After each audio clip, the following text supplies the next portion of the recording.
the first thing on the agenda is to approve the agenda.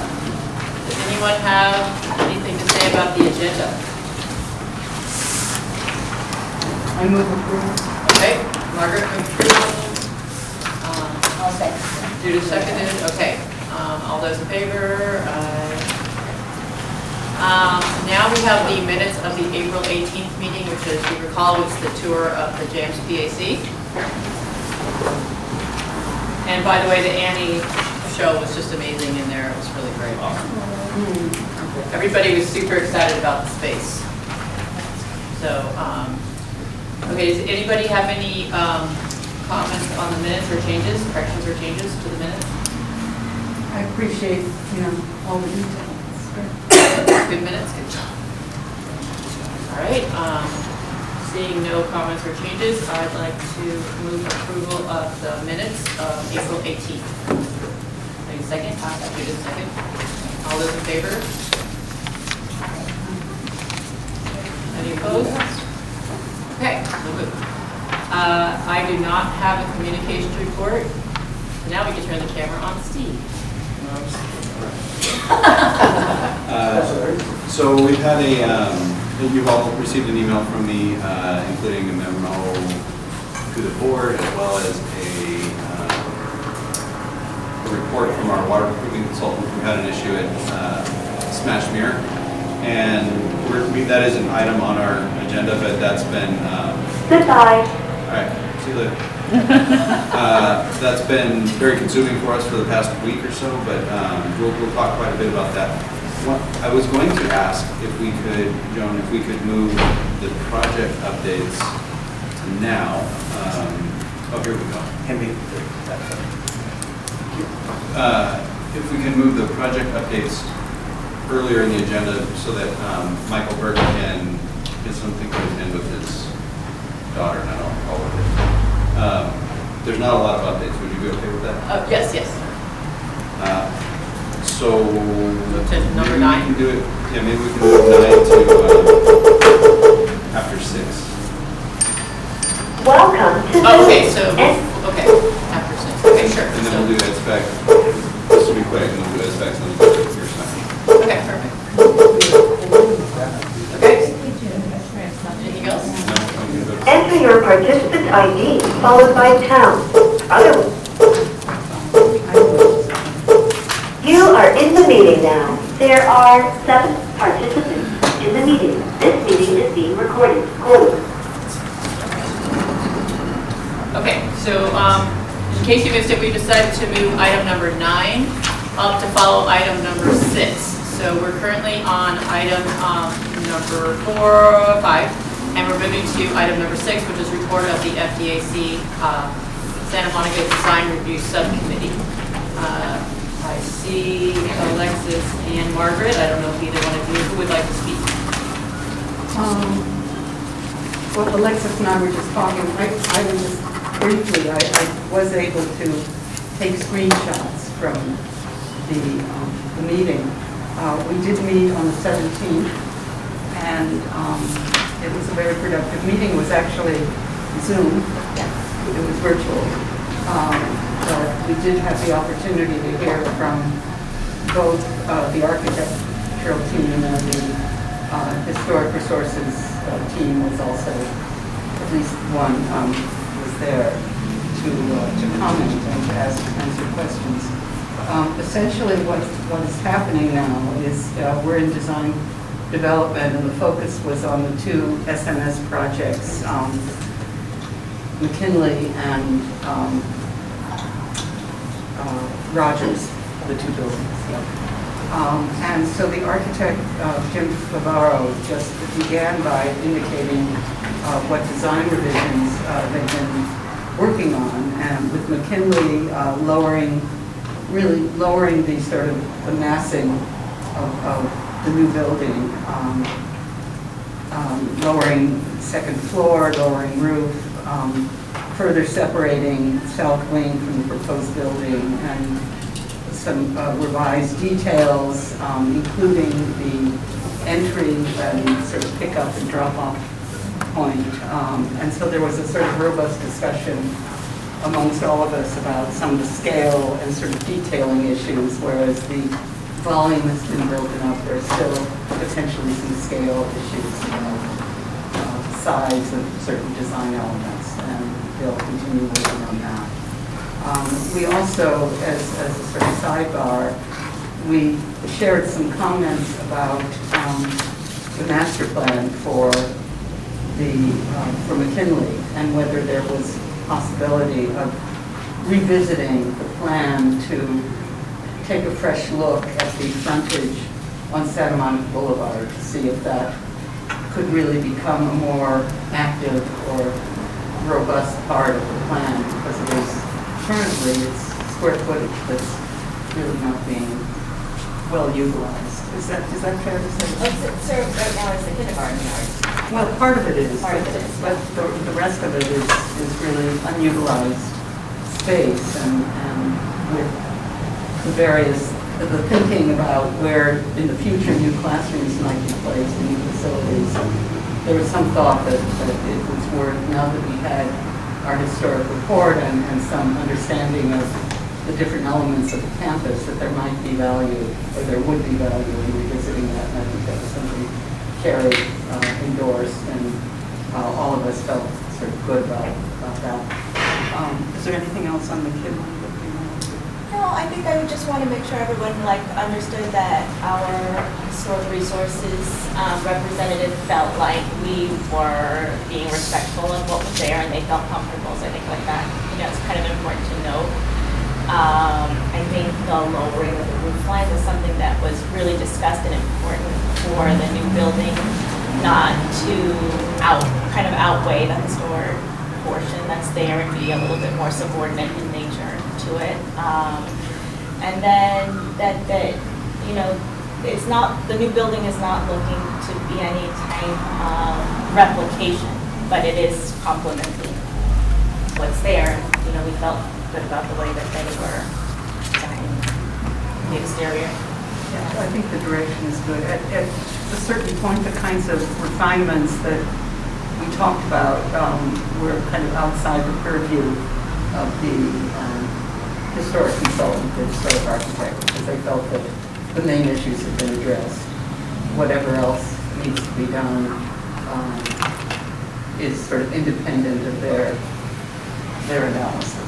I think that was what I got. The discussion about, Ralph, do you have anything else you wanted to add to? The discussion about Will Rogers was a little less, it was not as lengthy and as involved. I think that there seemed to be some understanding or consensus that they were moving in the right direction. There was some talk about the cladding, the brick cladding on the building that would be, and the question of compatibility with the existing campus, whether that was an issue or not. It is quite separated from the existing campus, which has been identified as a potential historic district.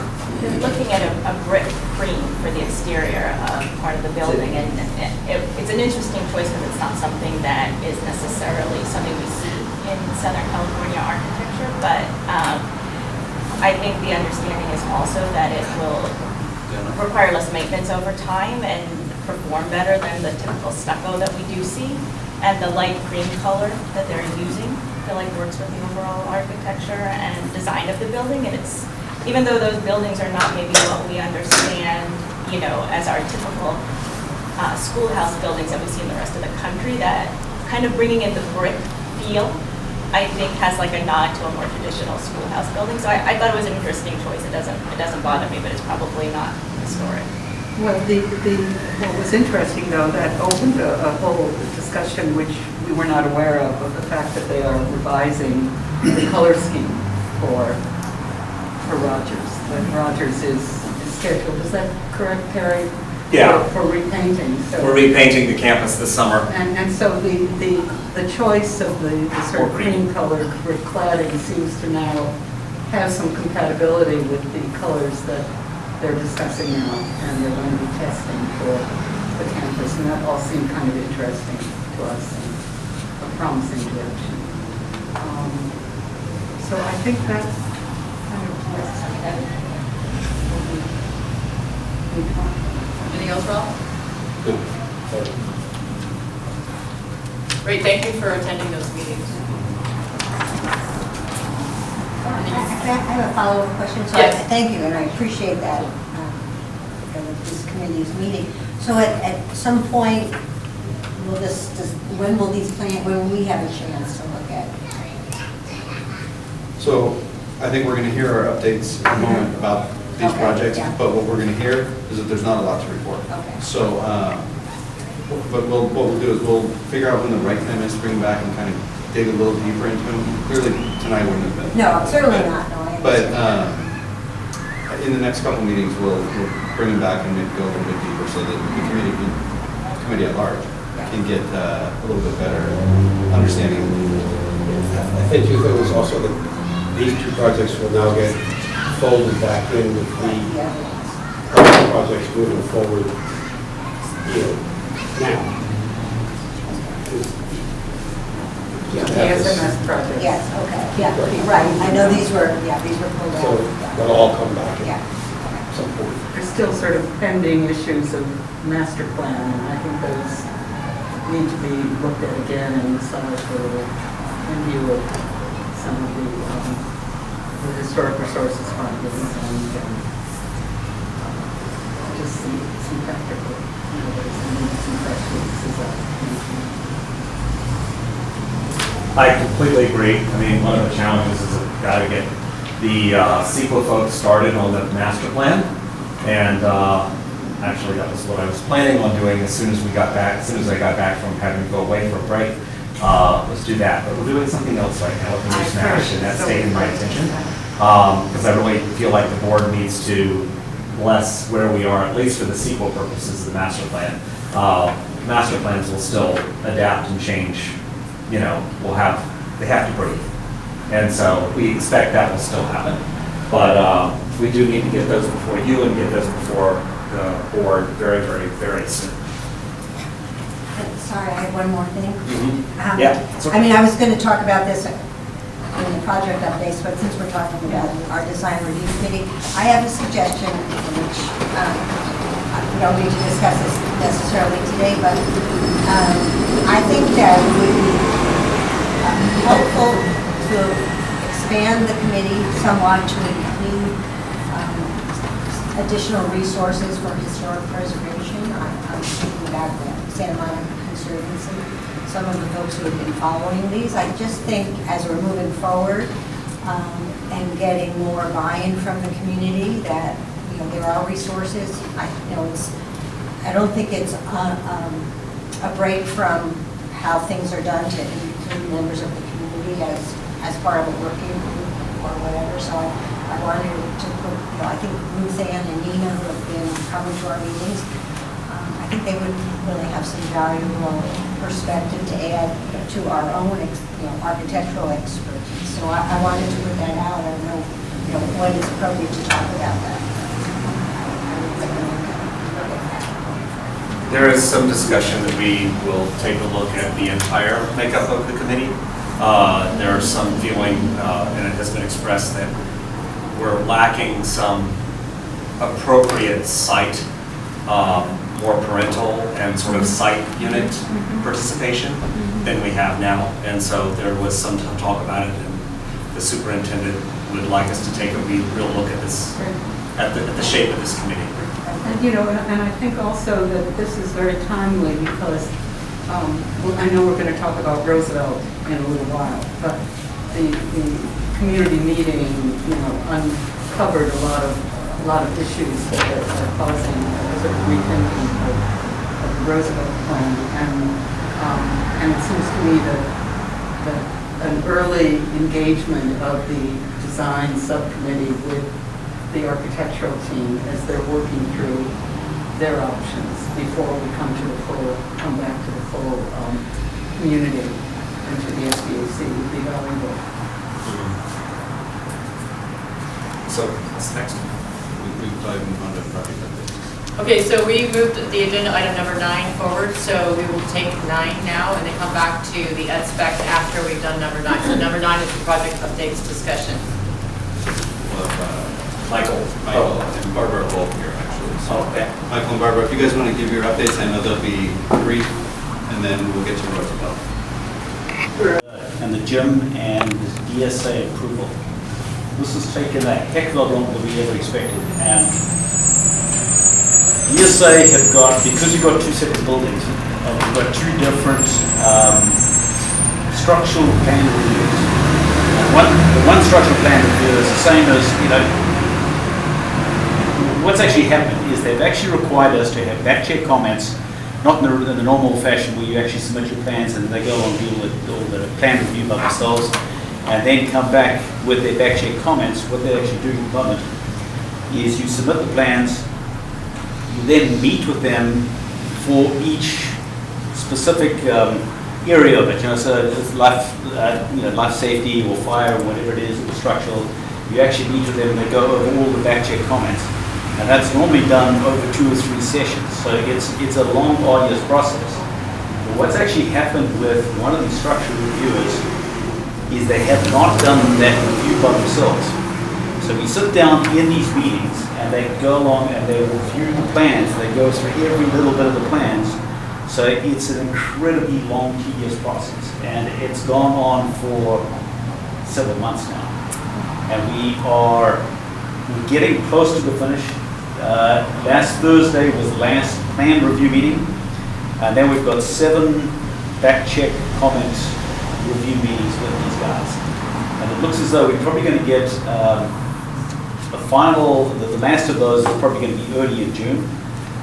We expect to be able to resubmit, once you put all the plans and things together and done a QC, we'll resubmit to DSA probably somewhere around about June 17th.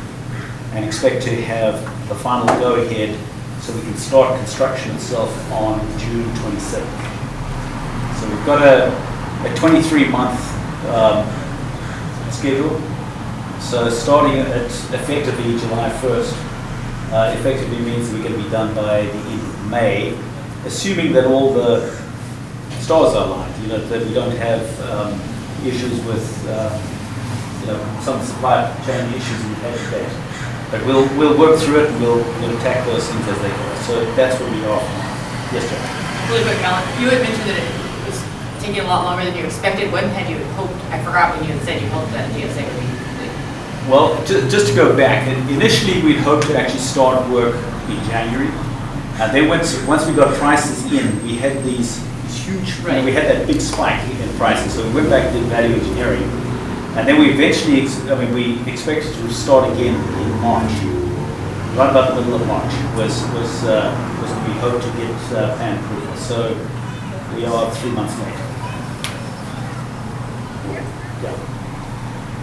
Yeah. In terms of what we're doing to date, we've actually done as much work as we possibly can. We've got all the work that we can possibly do, we've got together. And we've been ready to start pouring concrete on whatever date we actually get the plans, get the plan approval. We are going to be doing a substantial amount of work during the summer on work outside the fence line. So if you're familiar with where what the fence line looks like, so coming up from on Viking Way, we're going to block it off at the top of the barn upstairs and then block it off up at the top. So that holds the area in front of, on the eastern side of admin. We're going to get in there. We've got a lot of utilities that have to go in there, and hardscape things. So we can put the fence back up again, so when school comes back, we'll only be working behind the fence. We're also going to be installing the tower crane over the summer break, just so there's nobody on campus when that happens, and we'll be ready to go as soon as we have plan approval. That's it for that. Discovery, we dotting the final I's and crossing the final T's, and we are just about there. We've really, the next few weeks we'll be done with Discovery, and that'll be it. Is there Is there an air conditioner update on Discovery?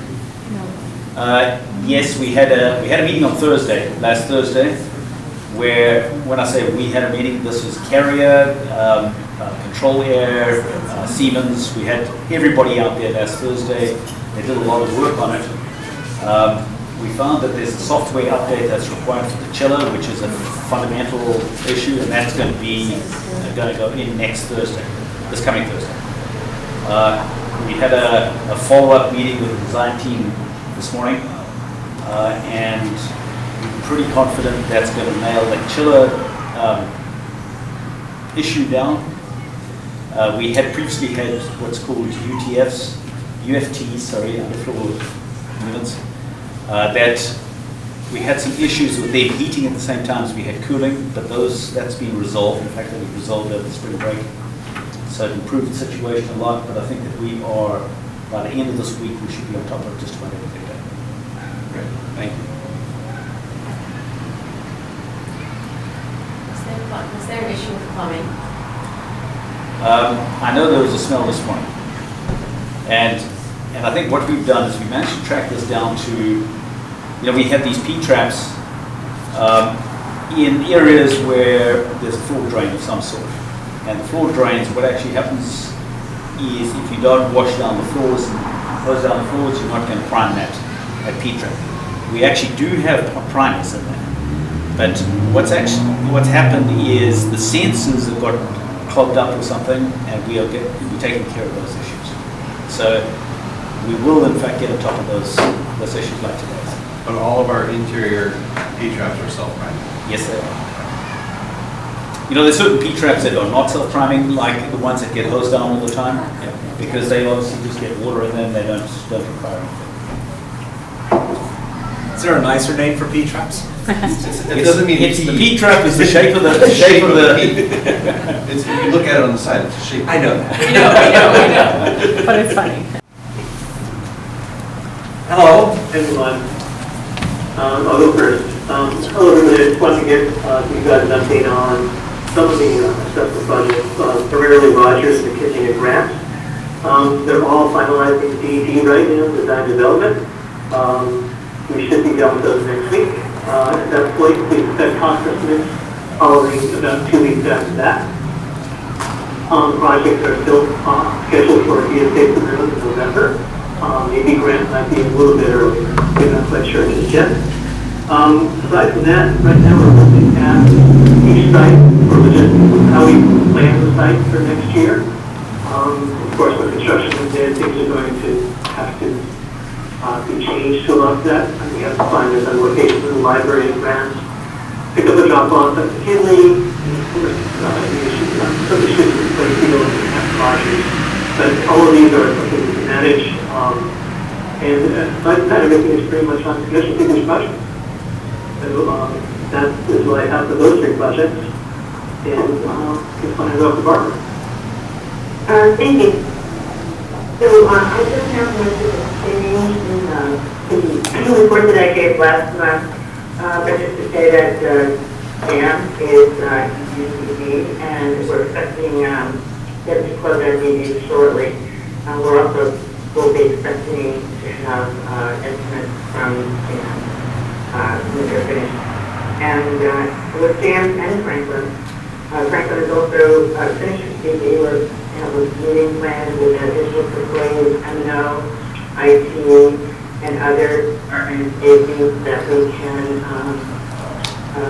explain to them that the documents can have their own comments if there are any issues. We have met both of Jim and Franklin with the historical consultants. Jim, they have no issues with the opening that they're putting in. They're putting in some garage door or extra large type opening. And Franklin, the building is set apart from the other buildings and doesn't really have any relationship to anything that was even remotely historic. So there's no issue there. Roosevelt, I'm curious to jump in. We have asked the architects to go back and take a look at the plan. Basically, start over with their plan they had come up with originally, which didn't have buy-in at the community meeting, and and also because it has implications on the number of historic buildings that are on the site. So the architects have gone back, Carrie and I have met with them a few times.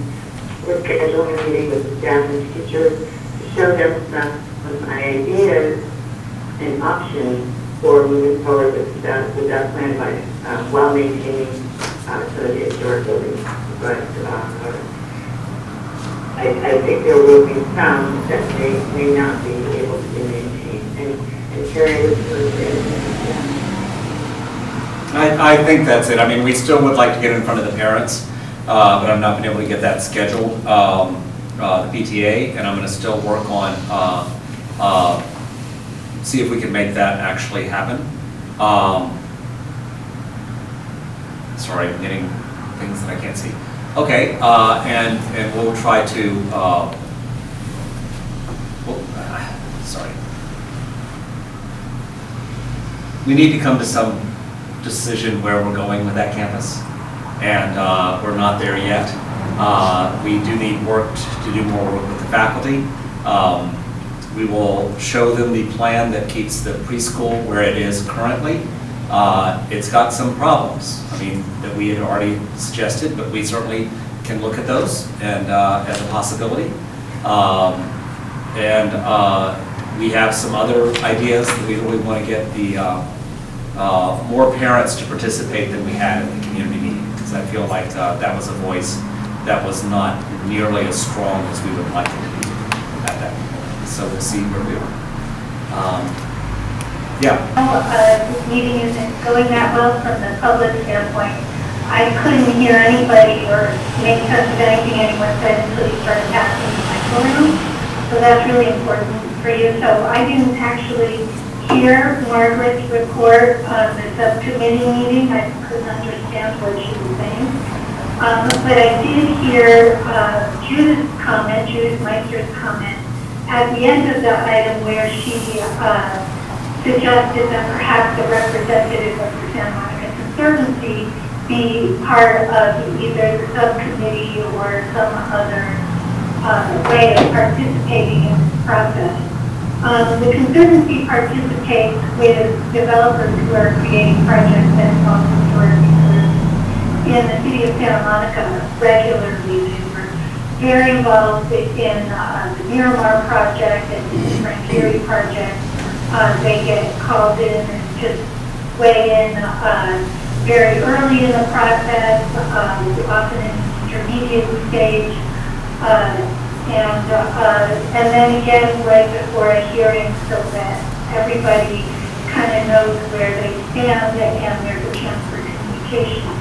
I think also with what's going on now, because the whole HRI process is so new for the school districts, that I think our more engaged participation would really help with public buy-in for how these things end up happening, and it would be a great thing for everyone and win-win-win. In terms of something I heard from the report on number 9, I heard, that the consultants were signing off on the garage door opening for Janice, which in concept, we also agree were a perfectly acceptable adjustment, but an example of how further closer participation in the Conservancy would help is a lot of how that is sold in the end as something that doesn't interfere with the significance of the landmark is in the details, and how the garage doors are added will also be really important. So the fact that there's sign-off on the idea of it now is great and so forth, but there's still more participation that would help that process. And I also heard someone say that only some buildings will likely be able to be maintained on the Roosevelt campus, and that already is an alarming thing to hear when we haven't heard what is actually going on there. I'm not 100% sure I heard that one right, but I think that's what was said. So another thing about the Roosevelt. And that's the end of time. Thank Okay. you. Thanks, Dina. This one, because Now we're on to the item number 7,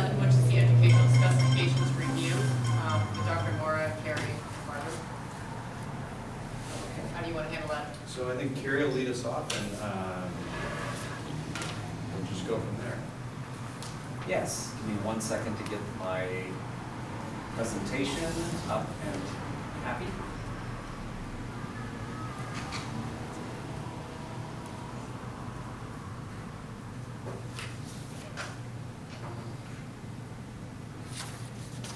Okay, there's Dr. Mora. Dr. Mora, thank you for being here. Hello, everyone. Good to see you. It's actually one we did for the board many moons ago, but we sort of trimmed it, and Dr. Moore and I did that, and we'd be happy to sort of do that again. So once again, the educational specifications were developed in about 9 months to a year long worth of meetings, working with GKK architects and our ed services and principals and some teachers. We had a nice crowd of people who sort of participated in asking the question, what do our facilities want to look like? What do our facilities need to be to, sorry, I'm trying to set this up so you actually can see what's happening on the screen. There.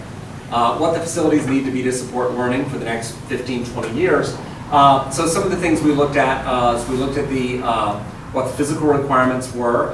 We really looked at what our curriculum goals and core values were, and made sure that this was educator and education driven. We made sure that we were looking at from a lens of equity and parity throughout the district, while allowing the unique identities of the schools to exist, but also allow the specialized programs and for the schools to have their own identity. And also, ed specs are one of the things required by the California Code of Regulations, Title V, especially if we're going to go for any form of funding. And the ed specs, were intended to reflect the processes that were already occurring. I mean, a lot of what we heard while we were doing it was that this is already what's happening in our classrooms, and the ed specs were to match those and to extend where they were going to go next. So, and we knew that it was a blueprint for a standard, and yet it was aspirational. I make it say it in bold down there on the bottom. We knew that we're not going to get every space to meet these standards. However, we're going to try to move towards that goal. So they were aspirational from the start. We're not going to get all the way there, but that was part of where we were headed. And it was a metrics to look at our existing facilities and to measure them against, but not specifically a requirement. And so as we say, we really talked about it being a roadmap for us to establish future instructional delivery methods, provide the 21st century learning environments, design spaces for students to function at the highest level, enlist those results that are driven with a driven approach to student success, and increase engagement as part of our project-based learning model. Also as a roadmap for our facility campus plans, for our master plans. So that was what was there to sort of head us where we were going. Dr. Mora. Thank you, Carrie. So as we're thinking about this roadmap and the aspirations that we developed as a larger team through this year-long process, what we really took into account was what is the integrated learning progression that currently exists within our learning community, and how can we augment those experiences for students, and how can we leverage the facilities, the environment, to bring greater meaning and relevance for students within their learning experiences. And of course, this begins at the youngest, with our youngest learners in pre-K and TK. And the experiences and the environment that students are engaging in build upon and develop the experiences that will be then augmented at the elementary, middle, and high school. And that ultimately will allow them to develop the skills that's necessary to be successful in post-secondary education, career, and college. So when we're thinking about what are these learning progressions, we're really thinking about how are we integrating the various disciplines, and how are we taking into account the whole child, the social emotional learning, and the social justice standards? How are we bringing in the community within those learning spaces so that students are developing the necessary collaborative skill sets, those soft skills, that they are successful, are nimble, are responsive to changing needs within their classrooms, their communities, and are able to respond in a very appropriate and progressive manner to address the various needs that are coming up within this global society. So we know that we are the communication, and with technology, we are the world is becoming smaller and smaller. So how can we leverage that and develop the skill set in the environment so that students are able to engage authentically in those experiences and develop the skills to be able to interact and engage with various students and adults across not only their community, but the state and the nation, and ultimately the world. So really thinking about how we are focusing around those pieces. Next. So when we think about the progression, the learning environment, one of the things that I always like to take a step back and really take from our preschool and teaching environment is that the classroom environment is the student's third teacher. We have the family, we have the teacher, and we have the environment. And students are interacting and learning from their environment. So as we are thinking about our model of teaching and learning, and the more intentional and purposeful integration of project-based learning, there are various aspects that we are incorporating.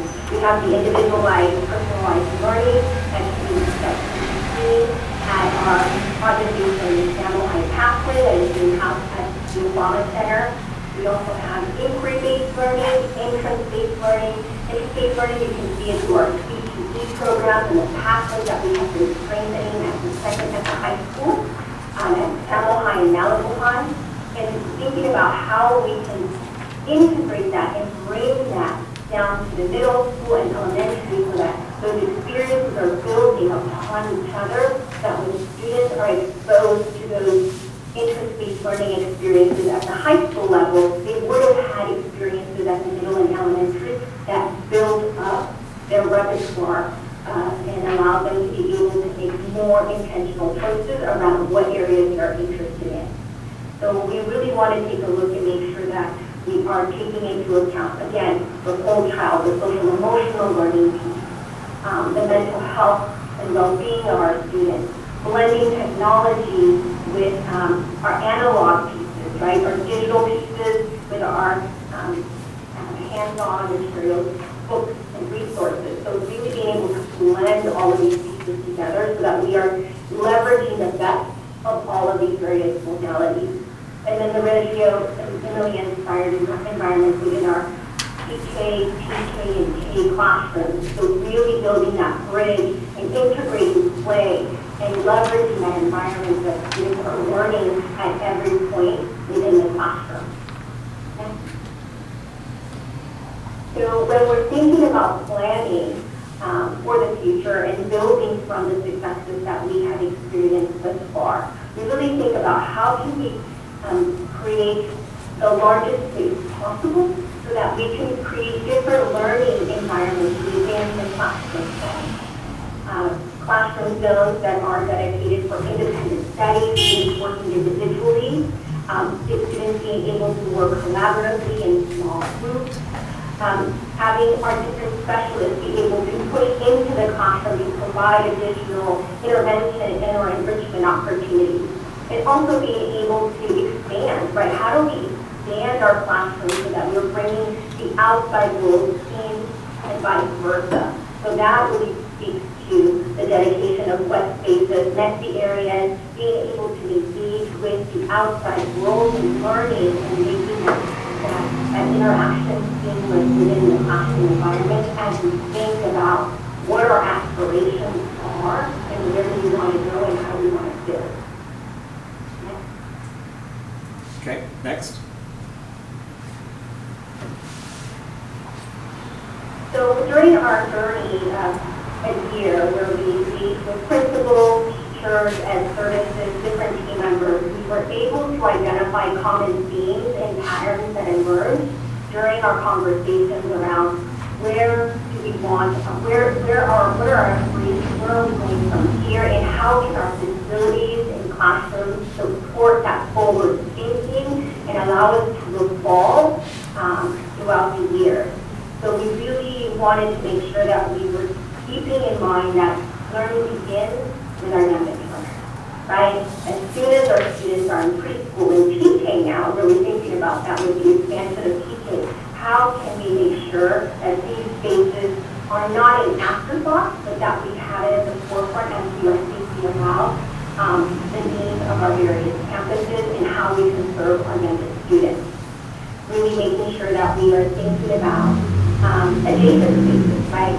The different rooms within the classroom, the different outside spaces in order to maximize and expand learning and increase that learning space for students. We also wanted to make sure that there was consistency across our campuses, right? Making sure that there was enough, that they had access to technology, Wi-Fi, outdoor learning spaces. Wanting to make sure that although not every campus is going to look exactly the same, that we can see those themes surfacing across our elementary campuses.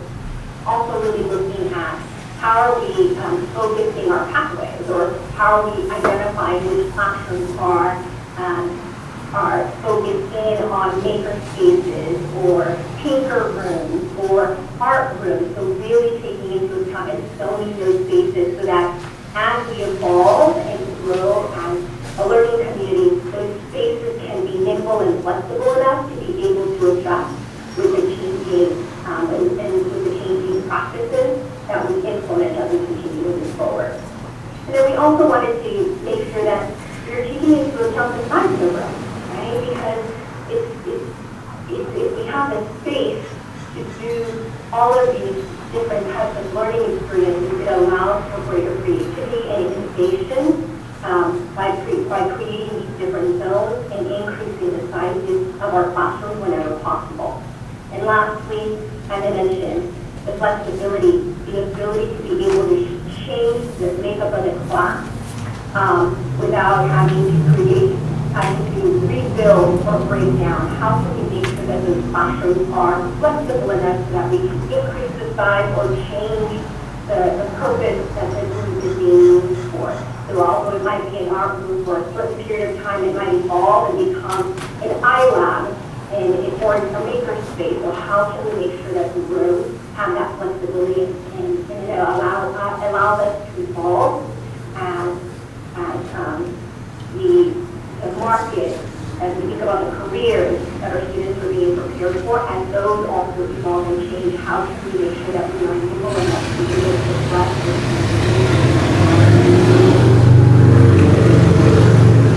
So, some of the things that we heard, and like I said, this plan was a few years ago. So it starts off. The first thing was we had talked about with the board a lot about adding pre-K to all of our elementary campuses. In some ways, the governor has pushed us even farther into that with the new transitional kindergarten for all the 4-year-olds.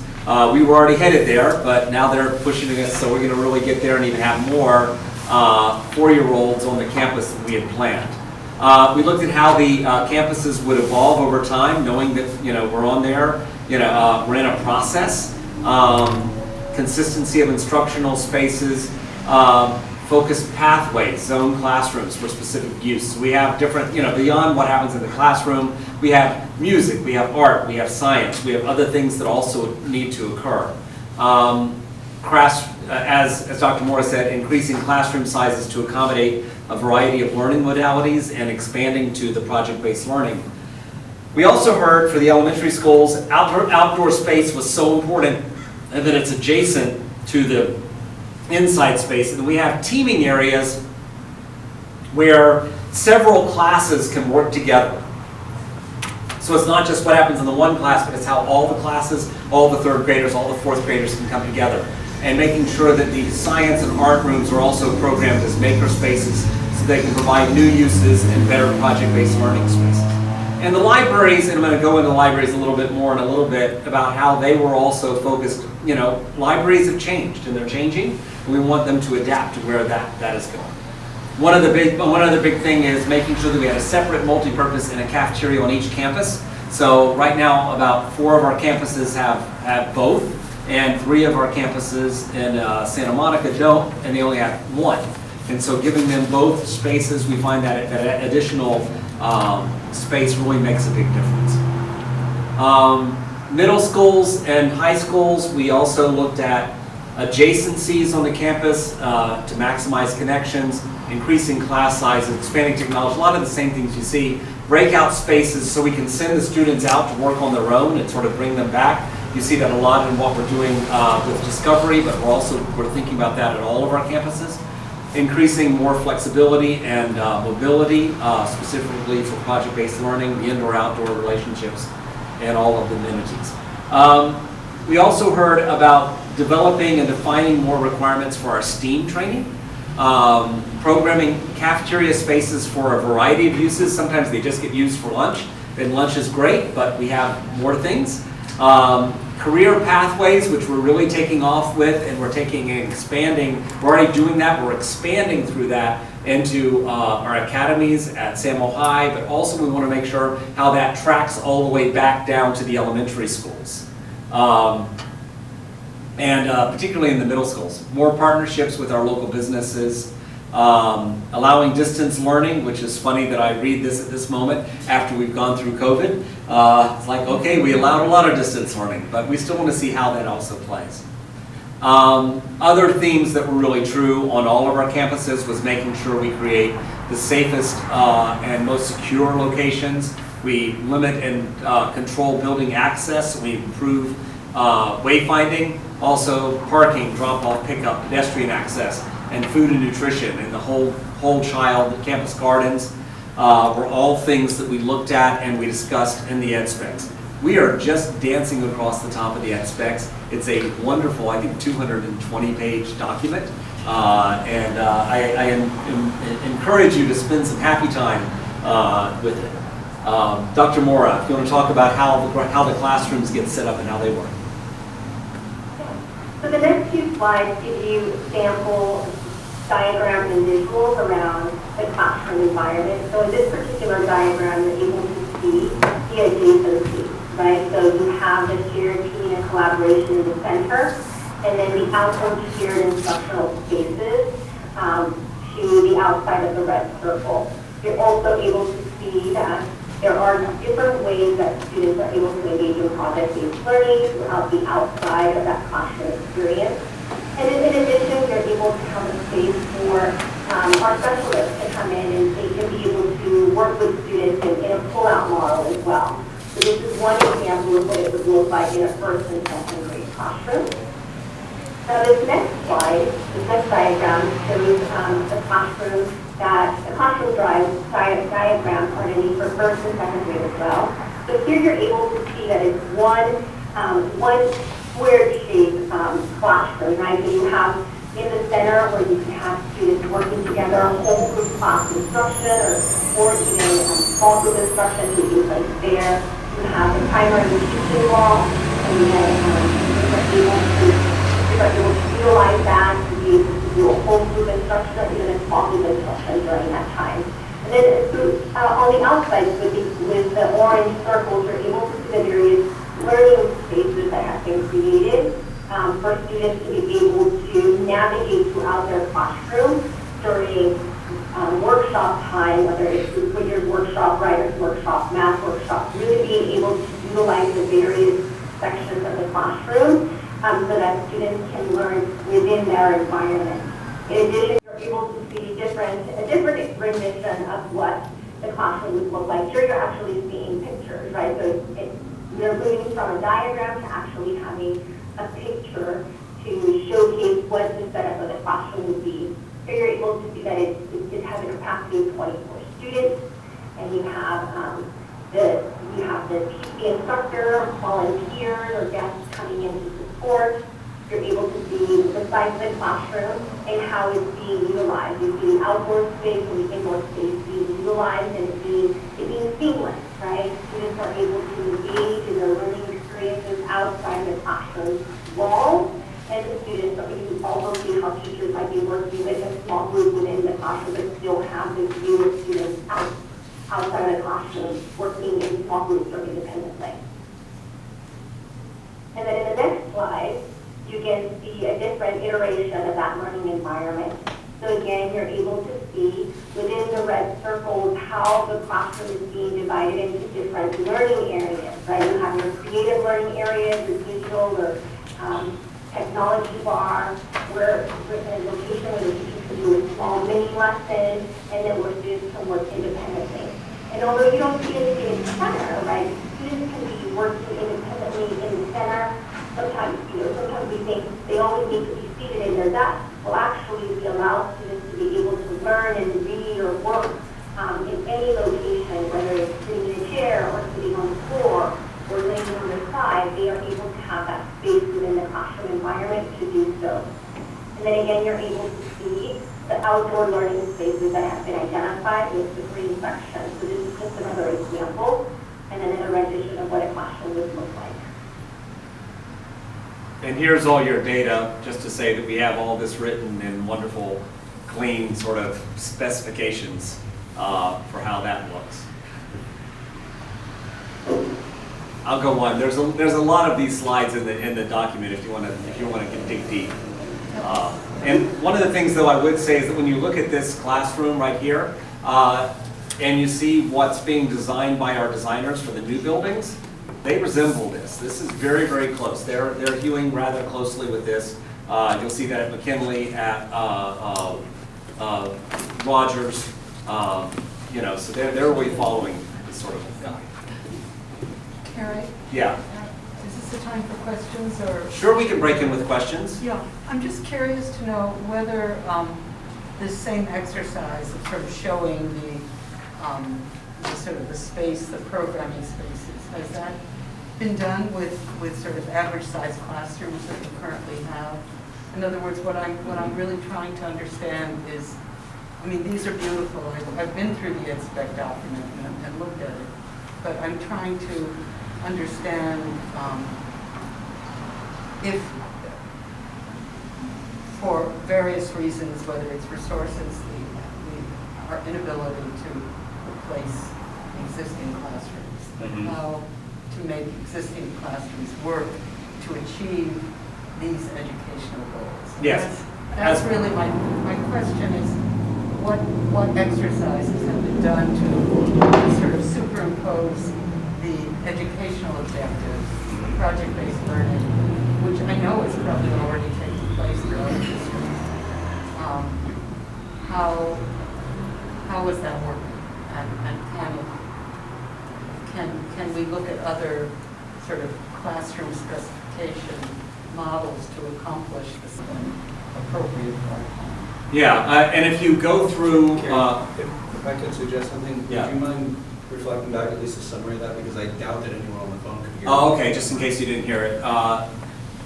Here's what I heard. Okay. Was that, have we also taken a look at our existing spaces and seen how they both could be adapted, used, and applied to these ideas of educational learning? Or have we considered, based on our existing spaces, what educational learning and models might also fit those that would help us reach our goals? Yeah. Is that an appropriate? That's fair. Yeah. Yes, that's fair. And what I will say is if you go back to, at each of the campuses, if you go back, so there's the final assessment document, but there's two assessment documents that lead to each of the campus assessments. And part of the question that the architects were looking at was taking these ideas, not just this, we have to fit this into the box, or this box doesn't, this round doesn't fit into that square peg or whatever. But they took a real look at how we can do that in certain areas, in certain spaces. We know that, at like a Roosevelt or Grant, we can be doing more with our outdoor spaces, and we actually asked that question. We took a real look at that at Rogers about how we can expand out, into our outdoors. We looked at places like at, and the architects are continuing to look at this, at Roosevelt, where you take 3 classrooms, but you take out the middle walls and you expand that to 2 classrooms to give you the same shape in the same room. We do find, though, that, and you find, especially when we go into our classrooms, that they do feel, a lot of them feel rather cramped. And now, by changing out the furniture, we did a whole lot to help the teachers sort of move away and pull back from some of their furniture excesses, are the ways we've gotten that, and given the more flexible and movable furniture. I think that was a big sort of step that we were able to touch every classroom right away. But you know, we have done that, and I think you can see that part of the thinking of our architects as we've gone through this, asking the question. Do you want to also answer this, Dr. Moore? Do you have any comments about that? So I think it really stems from the very beginning, even when we opened up our presentation, right? We engaged in a year-long discovery and conversations around what is currently in place, what is currently happening, and how can we augment that learning experience by redesigning our existing environments or facilities, right? Because we do know project-based learning is happening.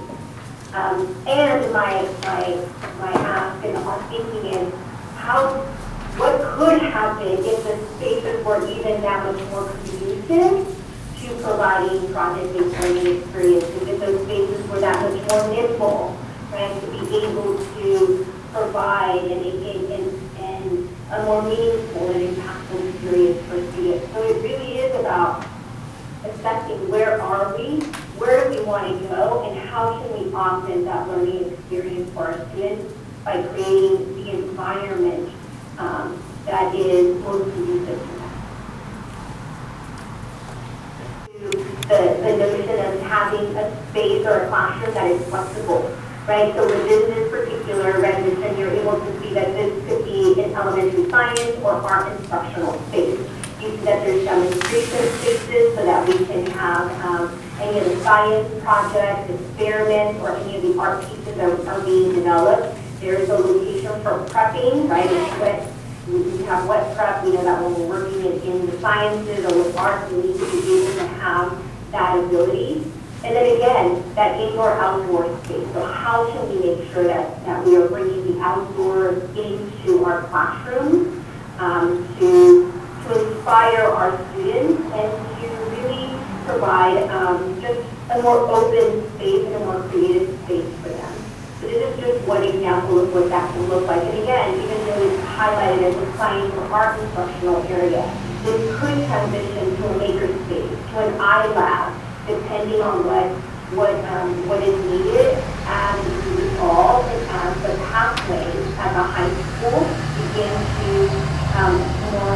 more directly influence what's happening at the middle and at the elementary level. Next slide. Okay. Okay, so this one gives you a little bit, another iteration or another view of what that learning environment would look like. You're able to see the different color coding that lets you know the outdoors spaces versus the indoors, the different areas where collaboration can take place for students, right? You have smaller groups taking place with the red circles and then larger groups within the blue. So really looking at how are we utilizing spaces, how are we leveraging, as Terry mentioned, the movable seating, right? The flexible seating so that the configuration changes depending on the teaching and learning that is happening within the classroom and the needs of our students as well. So this just gives you another view of that elementary science and art instructional area or project-based learning or makerspace location. And then we go into the elementary space, the elementary libraries, which really are wanting to think about that learning hub, that learning, that sense, that focal point for our schools. So you're seeing here how the vision and the aspiration for us when we think about our elementary libraries is how are we zoning the space so that we can leverage and provide learning spaces for our students. So we have, the reading zones and computer spaces for students. students. We have collaboration nodes, comfortable spaces for students to get together and collaborate and have a small book club or Socratic seminars, right? Having conversations around the books that they're reading. Then you have a soft study area, right? How are we creating spaces where students can really just feel comfortable and at ease and be able to just read? And then you have your instructional area for your library, right? Where are all of the resources and how are we making sure that we have identified a location for those resources to be stored so that our librarians have the tools and resources necessary to provide the most authentic experience for students in the library.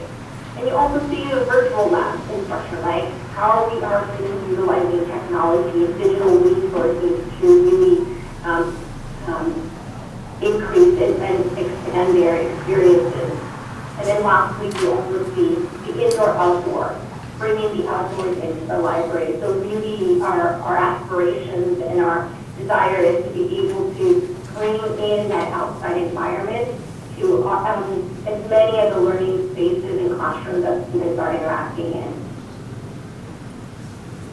And then again, just gives you a different view of what the library looks like. So you have the reading zone where students know you need to read silently and be respectful of other students reading as well. And then a soft study zone, if students need to study or do any kind of work together, they have that space available. And then those nodes are those small cushiony areas where students can just cuddle up with a book and focus their time just on reading. And then your outdoor spaces, again, you have that with marked off with the green, and then the different sections for the resources that our librarians need to keep in order, and then the virtual library and the technology resources for students to be able to delve into digital resources. And again, you're able to see, once again, very movable furniture, movable tables, movable chairs, so that the configuration can change depending on the needs of the school and our students. And what you see is if you look at what they're doing at the John Adams Library or the Grant Library, is they're following this pretty closely. And also there are in the ed specs there are slides that talk about dimensions and sizes. I know some people ask, well, it looks really huge in that place, or maybe that one's too big, like the Roosevelt one seemed a little large. We didn't look at that, and we have some aspirational goals that they are trying to follow. I mean, the Grant Library is expanding to sort of fit that a little bit, and it's getting closer.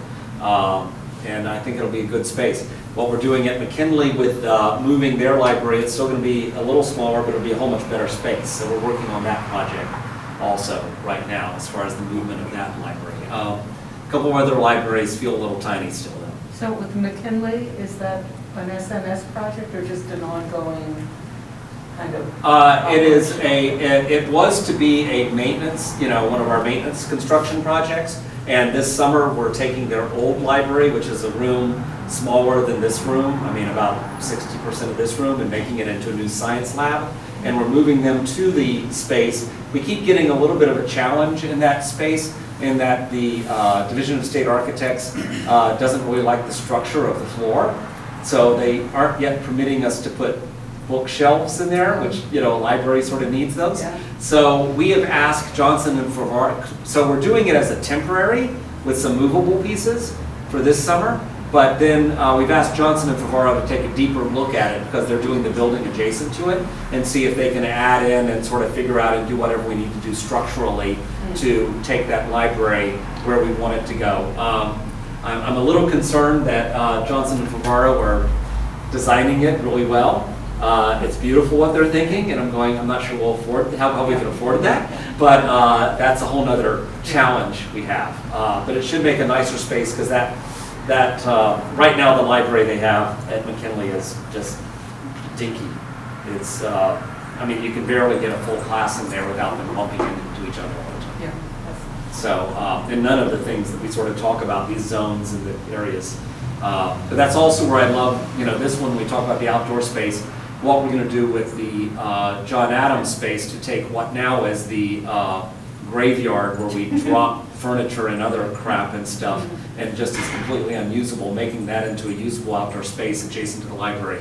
I think it's very exciting. Yeah, well, I think that's the sort of thinking that I'm really talking about, is how we approach, our existing facilities with a kind of creative approach to aspire to this kind of thinking.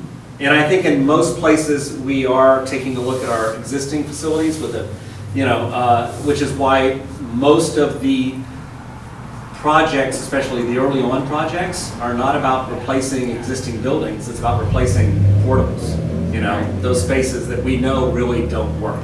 And I would say that most everything in the next 5-year plan sort of is just on that path. There's some adaptive reuse and modernization, but mostly it's not replacing old buildings for new. It's trying to figure out how to push what we already have. Yes. No, I don't know, are we done with? I'm just going to do a few more slides just to say there are slides and discussions about culinary, cafe.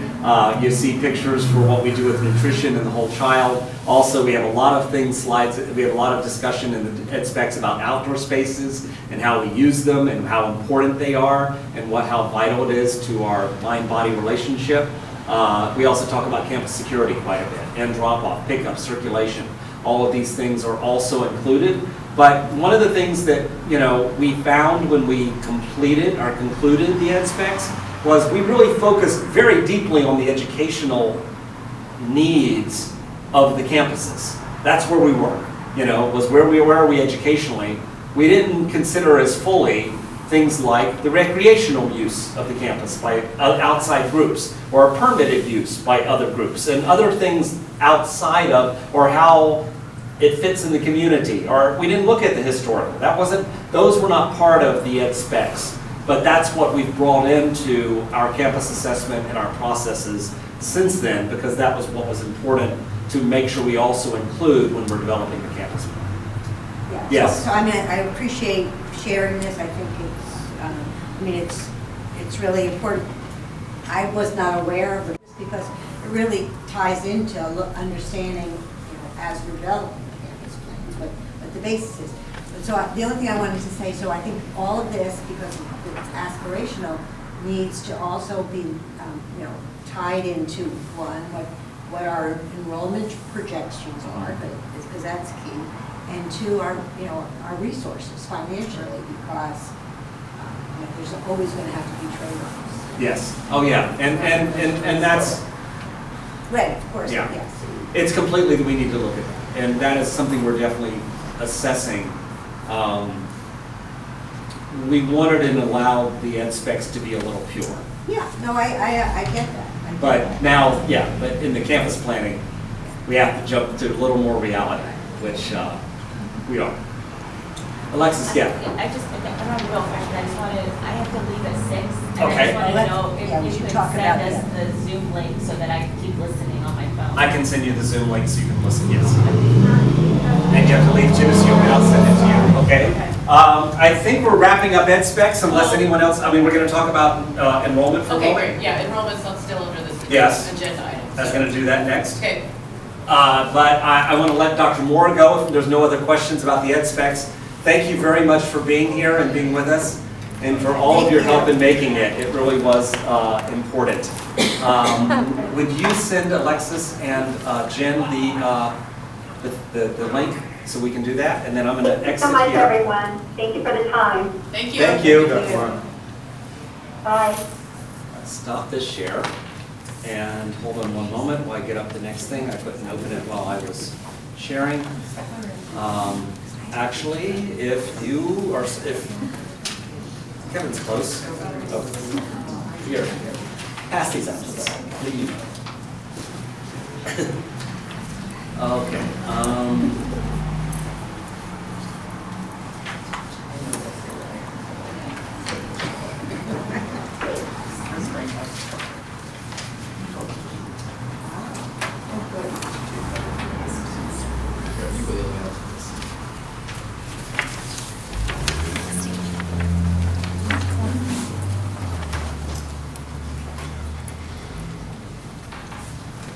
Okay, I'll get Kathy to attach this to the agenda, so y'all can see this later. Also, I'll send her the thing that we just did to attach that.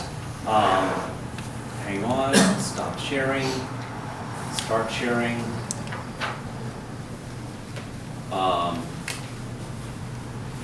Okay, so Decision Insight is the company that we use to take a look at our projections. Also, I will send you what we call the seabeds numbers. I don't know what it stands for. It's California something educational something. But every year on October, some day in October, we take an enrollment. And that's our official enrollment for the year. And so we have those records going back to like 2005 or 6. And I can send you, so you can track each school all the way through time. But what you're holding in your hand, or what we'll share with you, is this is our projections. You'll see that it has the last 4 years, so it goes back to 2018, and then tracks forward to the current year, 2022. The 2021 numbers are more accurate, but then it keeps going, and then it keeps pushing out to 2031. These are the conservative numbers. We also have another one of these documents that's the moderate, and one that's more advanced. It sort of takes it out farther about where we might go. We think the conservative numbers are relatively the most useful ones here. Thank you, Jen. Bye, Alexis. So here's what you can see is, and I'm going to just start off, let me just put Franklin up, because that's Edison, we maintain the same, attendance. It's pretty closely handled, but Franklin, you might see, in 2018, we had 726 students. That does not include special education, SDC students, and we're down to 565, and it's going to be dropping. Now, what this assessment does not take a look at every school is TK, because they hadn't redone it with the sort of the TK numbers. So we do know that there's going to be an increase. If you see that there are 72 or 70 kindergartners, we're going to expect somewhere around 50 to 55 transitional kindergartners. We're thinking we're going to see between 60 and 70% of the number of kindergarten that attend TK. That's an estimate.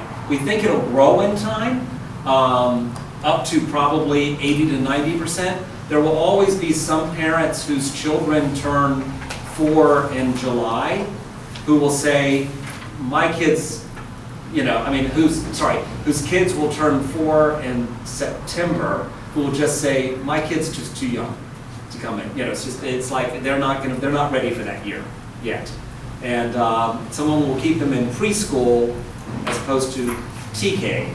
But That's not, I think it's turning 5 in September. When TK is, I always get this mixed up in my head. It's not No, 4. when TK is completed, when we get to 2025, if you're 4 by August 1st, you go to TK. Anyone who's 4 by August 1st. Right now, if you are 5 by kinder is what you're thinking. 5 is kindergarten. There's a great chart that I could bring up on this if you want me to, on TK that actually tracks that. All right, I'm confused about that, just based on personal experience with my grandson. Yeah, if you're, right at this moment in time, if you are 5 years old by August 1st, you go to kindergarten. If you're turning 5 between August 1st and December 1st, you're allowed to go to transitional kindergarten. Right. So you might be 4 when the school year starts, but you go to transitional kindergarten. By the time we get to 25, after we've added 2 months every year, then if you are 4 by August 1st, you will be able to go to transitional kindergarten. If you'll be turning 5 anytime between August 1st and the next August 1st, you'll be able to be in transitional kindergarten. It's not turning 4, it's turning It's not, 5. yeah, you will be, if you've reached 4, if you're at 4 years old on August 1st, you can go to TK. And it's a pretty big program, and it's going to be transformational. You know, we're still figuring out what that impact is. So this year, we're anticipating adding 1 transitional kindergarten class. We think we'll have to add 2 to 3 next year. I mean, the following year, 23, 24. On which campus? This year, we're adding 1 on Franklin. And then in 23, 24, we think that Roosevelt will pick up another one, McKinley might pick up another one, Grant might pick up another one. So, I mean, but that's just in conjecture, we're still figuring it out. But we do think that by the time we get to 2025, we currently have 6 TK classrooms, and we think we'll end up needing 18 across the district. Oh, really? Yeah. So, just comparing Franklin and Roosevelt, obviously there's a huge drop in Franklin and an increase in Roosevelt, which is, you know, as we know, is strained size-wise. Is there any thought to, I mean, over time, we're talking like, you know, to 2031, we're looking at 733, huge, and half of Franklin. Will the district obviously need to kind of remedy that? Well, you know, as is often said, redrawing district boundaries is a third rail of elementary, of school boards. You don't want to touch that, but at the same time, you do want a balanced enrollment. And I think we'll probably find different ways to get there. But it is, you know, people who moved into that neighborhood will not want to suddenly be told you get to go to another school. But that's going to be an interesting question for our board members as we move along. Well, it's potentially a big problem. Carrie, where's the, do you have the moderate projections? Yes, I do, and I can send those to you. Because isn't that typically where they've been closer year over year to the moderate than the conservative? I don't know that. We should check. It might be, and you have a longer history than I have with it. Than you know. I'll ask that question. Yeah, I can send you the moderate projections. Okay. They're not off by that. They're not that different.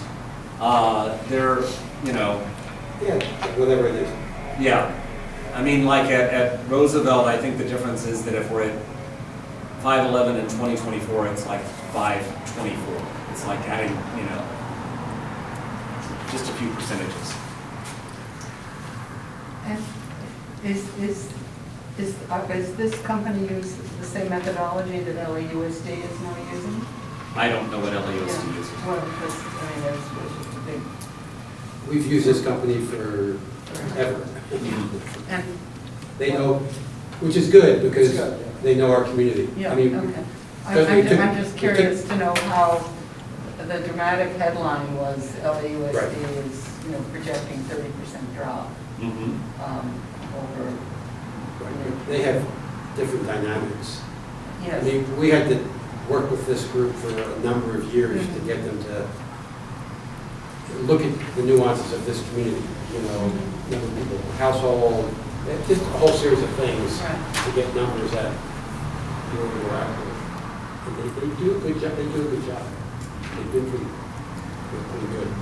That's why I'm saying we should look at this model. There's the moderate model, and then what the numbers have changes have been. You can see. You can see the discrepancy of how accurate they've been in their projections.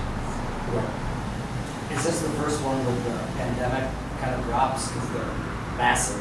Well, you can see, I mean, it's a good point. You can see that drop though. It was. But I mean, is this the first one where you see the 2020? I don't know how far Yeah, you can back. see it in 2020. I mean, and then. Did you have this last year, this time of year, did any of that stuff show up? Yeah, I think it showed a 6% loss district-wide year over year from 19 to 20, and then another 5% from 20 to 21. I'm saying some of these individual schools. Oh, sure. I mean, Franklin, almost 11.6. Right, but other schools don't have the drop. Yeah, those are people who are voting with their dollars. Right. They're firing the school district, that's what's going on. Yep. Because they have the ability. No, there has been a projected decline in any case, but Yeah. but it was a little more precipitous. No, I mean, it was more precipitous. So Does anyone have questions? So I guess the question, I mean, this is really interesting. The question I have is how these projections are factored into the facility plans. Right. So the XPECs take a more right-sizing approach to the elementary school campuses, as in a suggestion that we all want to end up sort of more in the 600 to 650 range, as opposed to having some schools like Roosevelt at 800 and other schools at 400. So it's all sort of, so there is an idea that we want to sort of be heading towards the right size, and doing that through various mechanisms, probably not boundary changes, but others. That's part of the discussion. The other one is, sorry, okay,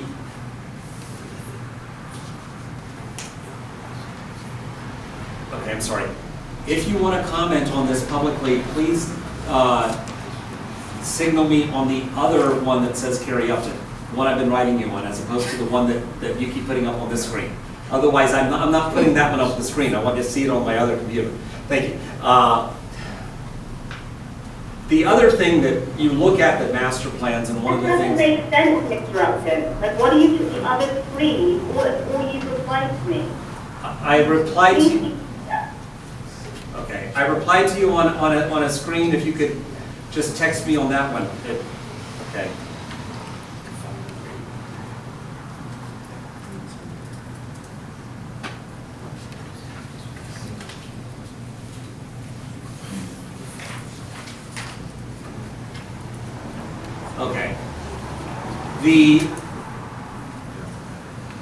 But if you look at the campus plans, one of the things that's really important is that we are looking at how they are flexible and adjustable. We're trying to think about, it's like if you look at the Rogers plan, we know we want to replace those portables with better early childhood spaces, and we have a place to potentially build, if we keep going, and that could be a 2-story if it needs to be.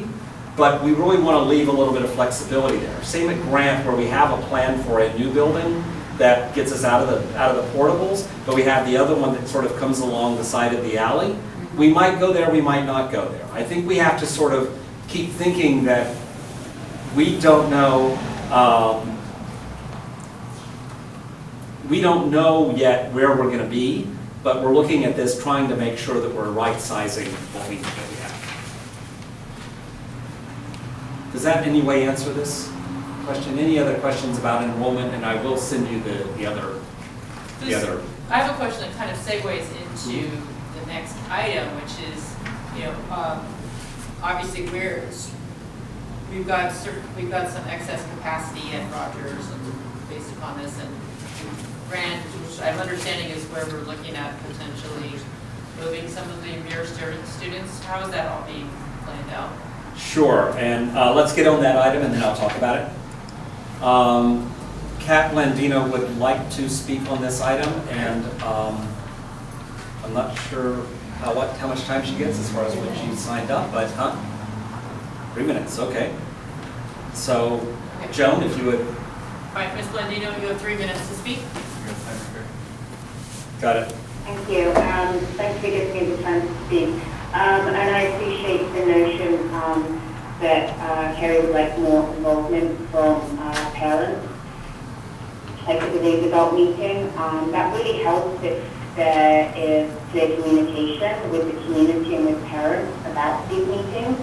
Due to the transparency or lack of transparency that arises in the district, it's really hard unless you spend a lot of time to figure out when these meetings happen and how to get on there.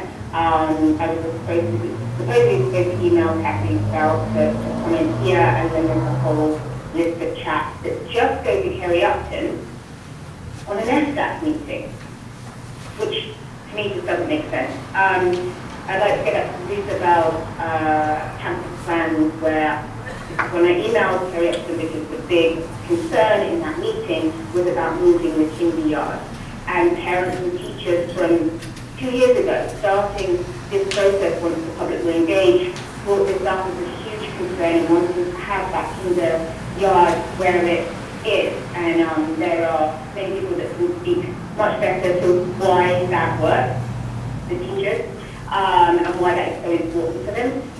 Then at the Roosevelt meeting, we had no design which had that option. So we just feel that we're clearly not listened to. And then they're wondering why there's no parental engagement showing up to talk in these meetings. And then the parents that were there when we bring it up at the board meetings are told that we're liars. It's really, really frustrating. And as FDAC, I know that perhaps you don't have all of the on-the-ground kids in the school insights that we do, but these aren't a disgruntled, small amount. I really implore, like as FDAC in the oversight committee here, please listen to the parents. Please try and, I don't know, what you do to pass something where this information And is thank you. what you have to do. Thank you. Thank you. Thank you. I appreciate the time. Thank you. All right, we've got a big agenda item, many of us are interested in the agenda item 8, smash spear water intrusion issues. Jill, can I ask a quick question? Sorry. Oh, yes, Before we move on. Sorry. I was just looking at this. Now, most schools are going down, but McKinley, Rogers, and Roosevelt are projected to increase. Is there a reason for those? Yeah, a lot of that is coming out of the land use item that's coming out of the city. Roosevelt includes a lot of the downtown area, and in the McKinley corridor and in the Grant corridor, there are places where they're going to be adding more multifamily houses and more expansion. There's also a real question as to what's, I don't know how much they've included in these plans, but the discussion that's happening, the city, I think, is being forced to take a look into the question of how single-family residences can be split up into multifamily residences. And I think that some of the places that's going to be more apt to happen are along the corridors of those schools or in those boundaries. So that's where we see the potential. And I don't even think that this Roosevelt's got yeah. a huge. And that's a lot increase. from downtown or other multifamily planning that's going to be heading. I know it's heading up, and it's shocking when you put it against Franklin that have always been about the same size. And even Rogers compared to Grant. Yeah. I mean, I don't know how many, with the projections of number of kids, but like, we just take the Vons site downtown, 200 and 300 units or more. 30% of them are affordable units. So they project a certain number of children would be in. The units aren't that, Sorry? most of them aren't that big. They aren't that big, but yeah. No, but But there's some. with 30% of them are affordable units, and percentage of those are 2-bedroom and 3-bedroom units. And They'll have children. they'll have to have people families, right? Because they have to have, I mean, this is really fascinating. We should just, keep looking at this as we're having discussions. Certainly it impacts, the whole Roosevelt. Yeah. well, and then there are years that are surprises up and down, right? Comes October, and we look at the number of kids in all the schools, and we got kindergartens that are 50 less or 50 or more, and you had no idea that they didn't register, so they're there. Yeah, we've had the experience where suddenly a kindergarten class has to be added, and it's like, oops, because they just didn't sign up in time. And another question that I wonder about the Franklin is, you see the really precipitous drop of Franklin enrollment, but a lot of it came right after or right around COVID. And the question is how much the pandemic is going to have a long-lasting impact on that enrollment, or whether that enrollment is going to bounce back. as people maybe return from wherever it is they went with their kids when this happened. Another question is, how much of the figures here are accounted for by a transfer or sort of, what is the Permit? permit students? As long as we have our existing policy of allowing permits, then that still includes. So that's included?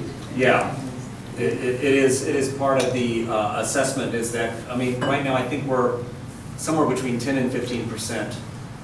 Is that the metric or the guideline for the district that they can incorporate 10 or 15%? Or, I mean, are there limits? What are the quotas? I The guess policy is every year it's up to 150, 300? Something like that, yeah. Up to a certain number of new permit students can come in. But the board can do something about controlling where those permit students are housed. Well, they can only be where there are empty seats. Yeah, Right. so So- theoretically, they wouldn't be Yeah. going to Roosevelt. or- Right. So typically, you know, Franklin and Roosevelt, our biggest schools, didn't get any inter-district or very, very few inter-district permits. What you're doing is, so, if I may just a little bit, so you have these projection numbers, then the principals have to sit down and figure out how many class, you know, given our class sizes, how many classes, you know, they're gonna have in the next year, that relates to teaching, you know, how many teachers you're gonna have. It's not like we're taking a bunch of, and then if there are empty seats in the class, you know, in a class, let's say it's a class of 30 and you got 28, you could put permit kids in those 2 empty seats, but not say, oh, we got an empty classroom, now we're gonna bring in 30 kids to create a class of permanent students. It's, you know, you're filling, you know, seats, just empty seats. so those decisions are often made at the last minute when they're. So some of the decisions are, yeah, you figure out how many teachers you're gonna have, so how many kids that should be, and so some of them are as early as, not soon. Some parents will find out, but some you have to wait through the summer until the actual kids are back in school to see where there might be room for the fewer kids. The deadline for putting in for a permit is sometime in April, and they try to give responses by end of May, beginning of June. Though I will say that all the elementary ones are on hold for the next topic, which we should get to. Yes. So Yeah. this year they won't let them know until probably the week before school. Yeah. Which is not typical, but there's, you know, an exigent reason. It's a But any student who's already in school, Is that right? but it gets to continue at that school. So it's new students coming in, it's not ongoing. So they've already sent out the confirmation that if you're already at a school, you can continue to stay there. Is that all the way through high school? So if you We generally do it, that's been our practice. Other basic aid districts have started going, once you get a break, like 8th grade, you don't go to high school, but at this moment, we allow students to track all the way through. And what percentage, are there figures on what percentage permit? We're somewhere between 10 It's just and... it's a number, it's like this, you have so many that you'll come in and track through. Again, the policy is how many new permits might be issued in a year. The board go through every year and accepts, uses the same number or can change it. So I think Margaret's question might be a little different. It's not what is the metric we use, it's how many do we Yes, have? I don't know. Right now, we're somewhere between 10 and 15%. And how has that changed over the years? Is it increasing? So it used to be, if you go back to the 90s, it was a lot higher, it was like 18 or 20%. Oh, really? And then the district, and then there were some other increases, so our schools were chock full. You know, there were over 3,000 at Samuel High, there were 900 at Franklin, so there was a decision made to taper off the number of permit students to the level it is at now. And the question, of course, is going to be, you know, now that we've gone into a basic aid status and it's not as important that the assessed value, I mean, you know, the ADA, you know, the average daily attention, ADA, not ADA, people, not property, then, you know, our income doesn't go up now based on the number of students we have. So the metric for funding is different now, it's not ADA anymore? Now that we're in basic aid, it's not, which means our property taxes exceed the amount of basic amount of money that the state will provide. I hope so. It's that one. Well, we've, It's only been the last couple of years. last couple of years, yeah. Well, See, and that's- by the that's high a whole- school, that's like a the whole percentages are discussion. pretty different, like the percentage of permits. Like We're a at the little elementary higher in the level, high it's- school than we are down at the kindergarten, first grade level because of, you know, Yeah. 10 years ago, we were still adding more. So the high school's gonna be like 20%, the This- elementary no, schools are 5, it's- No, it's less middle than schools are 10. No. The district has the numbers. Yeah, I'd have to, Sorry. I haven't actually seen them, so I can't quote them. We should move on to Yeah, that. We should move definitely on. move I on. mean, the Yes. finance thing is fascinating and relevant. Well, yeah, because what you bill. But, Yeah. but it's not, well, maybe it's for the next time, but. Right. We should understand. Well, as you said, it's a factor we should always be talking about and discussing with our campus planning, and it is something we do consider as well. Okay. Oh, yeah. All right. I'll leave this one. You want to lead it? Okay. And then Kevin and Carrie will both also contribute. So I think we are all aware that Mirror Smash has had water intrusion issues since its original construction, and then its modernization and addition. So it was originally built in 1996. There was an addition and a modernization in 2001, I believe. There was a lawsuit between the district and the contractor and potentially the architect related to one of those two construction projects. I think the first. The district apparently did not prevail in that lawsuit, and I'm talking about something that was 20 plus years ago. So I don't have details on it, but it was about the construction method, construction defects. There were issues about construction, issues during construction about how things were done. Right. So the district has since then really kind of been in almost a triage mode where things are being repaired because there's a leak here, there's a leak there, we replace the roof, we replace the decks. I say we, even the district at large. We're now in the process of doing our window pane floor and HVAC projects there. And late last calendar year, we got I think there have been frequent and regular complaints and concerns from staff and from parents. But there was, I think, a bit of an increase and a real request to dig deeper into this. And it was in conjunction with our construction project. And on top of that, our construction project opened up some spaces that were worse than anticipated. So we found significant evidence of water intrusion. We found mold. I think I heard the hygienist say the other day he hadn't seen so much mold inside a wall. Now this was in the bathrooms, and this is something that was done a year and a half ago, probably, Kevin, a year ago?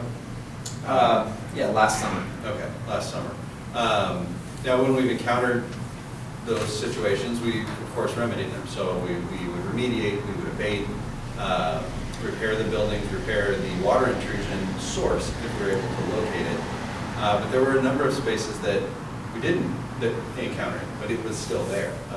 So, you know, for example, we're putting in air conditioning, we're not going to touch that wall, right? So if you don't open it up, you don't see anything that's there. Now we've done mold test, you know, they do the air sampling for mold. We've done that a number of times at that campus. I think this last one was our 4th or 5th time during the project that we've done that. Now, a lot of that is, of course, when we expose it, they'll come in, they'll test, and then we test it to make sure it's clear. Sorry, I'm getting a little ahead of myself. So early this calendar year, we contracted with our existing architects, Little Architects, to bring on a waterproofing consultant to go out there and really, a water intrusion expert, I guess, to go out there and really dig into the campus and figure out what the problems are. They came and they did a 2-day site visit during spring break, which was while we were under construction. So they were able to do their visual observation of the building as it exists, but also be able to see inside the walls in some places. You know, we had doors removed or windows removed. They can see the building paper or the lack of building paper behind the stucco. They can see areas where the plywood's been exposed. And they came back with a pretty lengthy report, which I sent to you all. I mean, I want to say it was 121 pages, but only like the first 20. 13, right, 14, yeah, actually. What the rest was all pictures. Pretty sure you got it. Okay. So what they made a number of findings and a number of recommendations, and their findings included things like the roof is past its useful life. We've got sources of water intrusion from cracking in the stucco, from gaps in the ceiling, missing ceiling, rusted and rotted valleys and gutters and things. They observed some areas where they saw plywood that had been, some of it was wet to the touch at the time, and it wasn't raining. Some of it had shown evidence of having been wet and dried, and when you do that to plywood, it starts to fail. So they made, some of their recommendations were to get a structural engineer on board to come out and take a look at the buildings and make sure, and they didn't make sure the building's safe, but also to make sure, for example, if we're going to repair an area, you don't want to put up new stucco on tattered plywood. That's probably not the right term for it, but you know what I'm saying. And then they recommended we bring on an industrial hygienist, which we had on board already, but we have since brought them out to test. It was not this past weekend, but the one before. They recommended that they recommended replacing the entire building envelope. So it was remove all of the roofs, remove all of the stucco, remove and reinstall all of the windows, replace all of the caps and risers on the roof decks, basically seal up everything. Yeah, Thomas, that was my response. Yeah. How close is that, like, It's ballpark to like just scraping and It's getting close. So that's going to be one of the conversations we have to have is, and we've talked about this before. When we look at a building, we've got to do a project. We do an analysis of the cost to replace versus the cost to repair. And when you find, just as a general rule of thumb, when you find that the cost to repair approaches or exceeds 50%, you really need to be talking about replacing the building because, yes, we could repair a building and have it, you get a whole new exterior on the building, you're going to fix the leaks. But you've still got the bones of a then 26-year-old building. Now, when we're dealing with 60 and 80-year-old buildings at most of our campuses, it's a little bit easier conversation.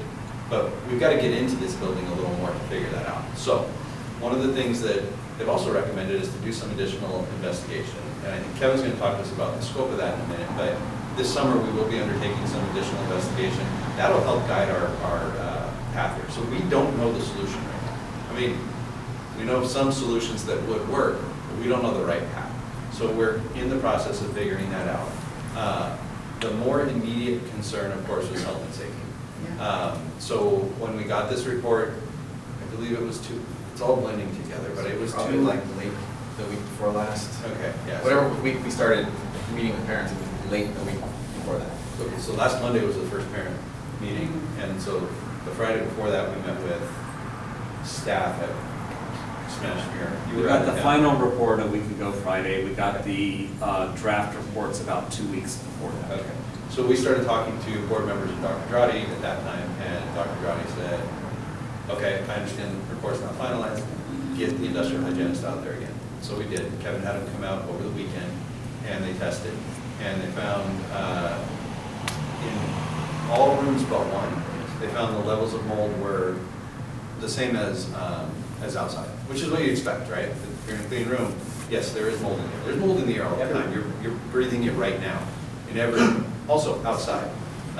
So they found that the levels inside were the same as the levels outside, and that tells us it's acceptable. However, there was one room where it had elevated levels of mold, so we did a little further investigation, and Carrie will talk to us about that one in a second. But the decision, so we got those results. Just prior to the meeting on Tuesday with Mirror parents. Correct. And it happens to be a Mirror classroom. And when we got there, the white. No, it's a Smash classroom. Smash. Oh, I got it backwards. Yeah. Meetings with Smash parents. Smash parents, Smash Thank you. classroom. And we got there and the whiteboard was off and there was physical evidence of mold. So Jessica, the principal of Smash, relocated that classroom for the next morning. And they've since been in, I think, an old music. Kevin, is that right? A room that is also used for music Yeah. and Right in the other, auditorium. and, yes. They're in like a sectioned off section, like there's like a movable wall. Oh. That creates a space in the auditorium. Good. Classroom size. Okay. So they've been in there now for, well, this will be their 4th day, so it'll be almost a week, and they'll finish the year there. At this point, I think probably, Kevin, you can talk about what is coming this summer, and then Carrie, if you don't mind, you can talk about the mold findings and stuff. The typical pathway for our projects is we would identify a scope of work, like even if it was just a detail and then where we're going to implement a detail, or maybe it's a full construction plan, whatever it is, we have a scope of work and then we go to a contractor and we bid that scope of work. We don't have that right now. We don't exactly know the nature of the problem or the issue that's creating this problem, and we don't know the extent of it. So in working with our water intrusion expert, we have sort of singled out some areas where we know we have a big problem, and we're going to open those areas this summer, and we're going to try to learn, repair, develop, details that we can then implement in other places. So some of the really, profound problems are in the Smash building, which is, we call it Building B, but it's the Smash building. It's at the top of. Yep. This That's is correct. Building B, it's this whole section, but it does divide sort of into 3 parts. Yeah, the big red blob is like the auditorium, and that's less of we've had fewer issues in that building than we have had in the classroom buildings. So they have gone out. There's so many like details and parts of this building that are sort of unique. I mean, they're unusual. It's unusual the way it is built, and so we have identified a scope of work where we're going to sort of attack several areas in several types of building areas. Room 14, 415, and 480. Can you sort of show where those are, Carrie? The first floor is 415, and the second floor is 480. The wall that faces the parking lot is always a big problem. It's always a big problem. We have, recurring water intrusion in that area.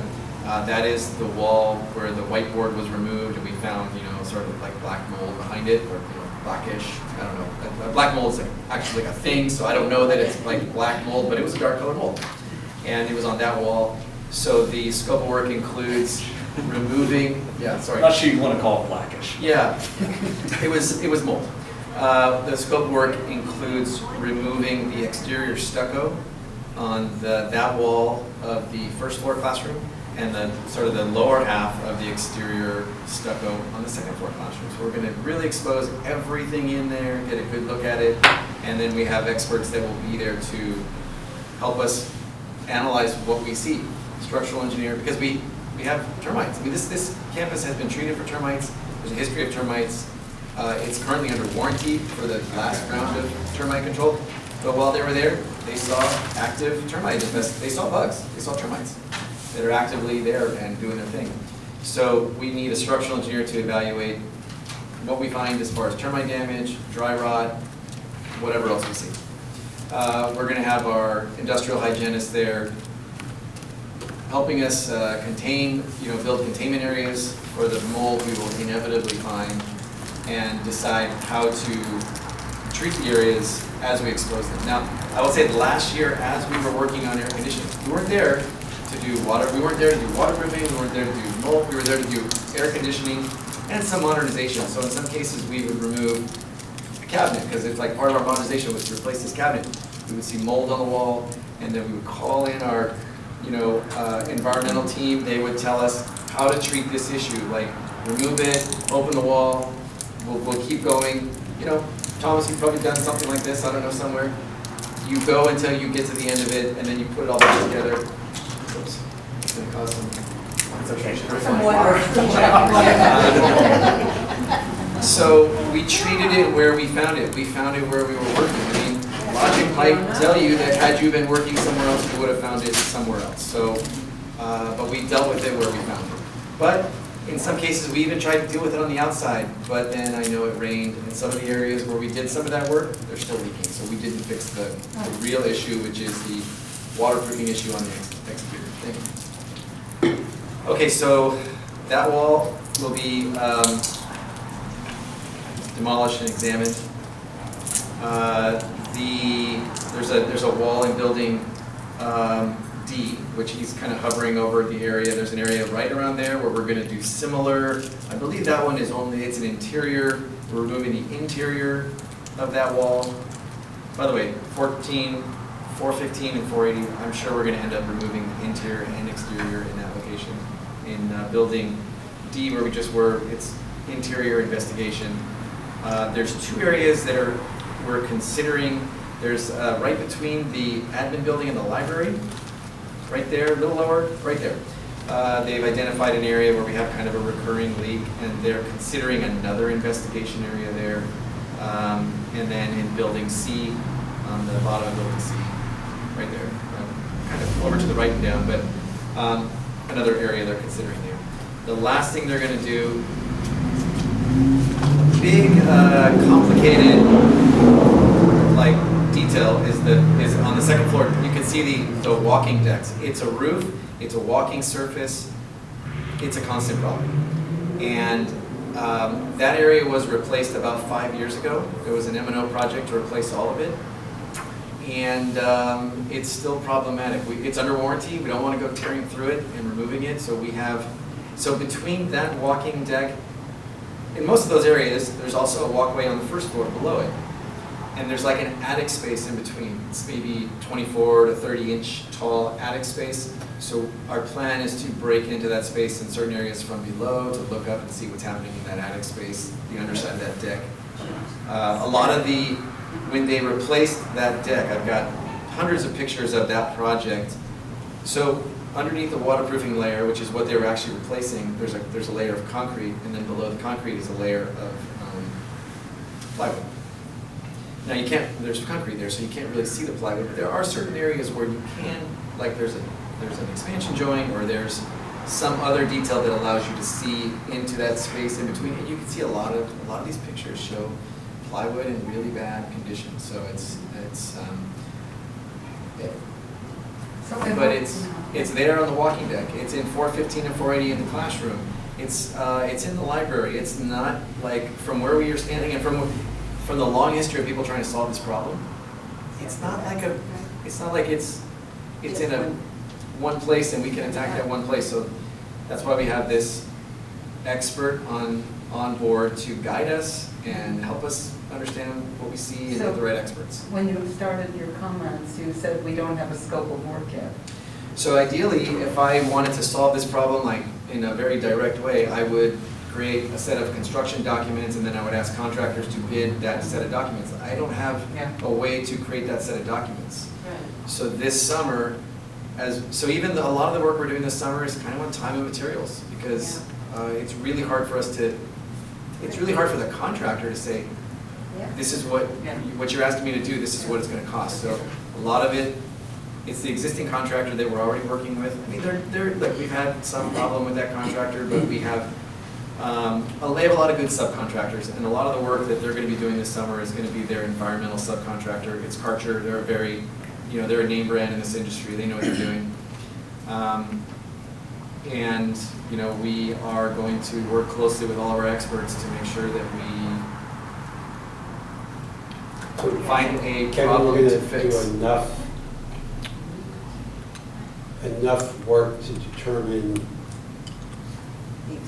the larger scope of the project, so a decision can be made about whether to do the repair, Yes. or actually rebuild. So we had a meeting on Friday morning. We had a meeting, and I I asked them to, I said, I need an exhibit that I can like kind of show people, this is what we're planning to do this summer as a kind of our first step to go. And some people are gonna look at this exhibit, and Carrie and I are talking about, hey, are we going far enough, you know? Are we going far enough? Is this enough scope to actually get to where the best place we could be at the end of this summer? Whatever we take apart, we gotta put back together during the summer, right? So, you know, I might say, hey, Carrie, I don't wanna take apart the entire campus because I gotta get it back together. You might say, no, you gotta take more apart and get more back I don't know, together. maybe you plan. So Carrie and I, and we have another call tomorrow morning where we're gonna talk about just that.